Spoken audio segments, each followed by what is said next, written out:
Usap-usapan ngayon sa pageant community ang tila pagbabago sa kilos ni Miss Venezuela, Stephanie Abasali, matapos kumalat ang isyung umano'y may nasabi siyang hindi maganda laban kina Miss Philippines, Ahtisa Manalo at Miss Vietnam.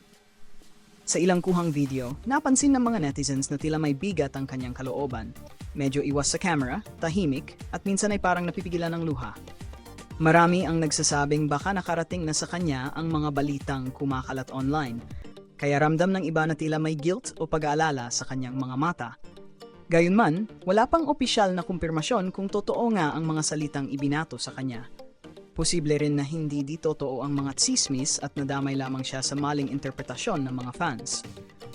Sa kabila ng isyong ito, nananatiling kalmado ang ibang kandidata, lalo na sina Ahtisa at Miss Vietnam, na patuloy lang sa pakikisalamuha at pagpi-perform sa mga activities ng Miss Universe. Ayon sa ilang supporters, sana ay maging aral ito sa lahat na huwag agad maniwala sa mga kumakalat na balita hanggat walang opisyal na pahayag mula sa kinaukulan. Tulad ng sinasabi ng iba, pageants are meant to unite, not divide. Kaya anuman ang totoo sa likod ng isyong ito, sana ay magpatuloy ang respeto at pagiging profesional ng bawat kandidata sa gitna ng matinding kompetisyon.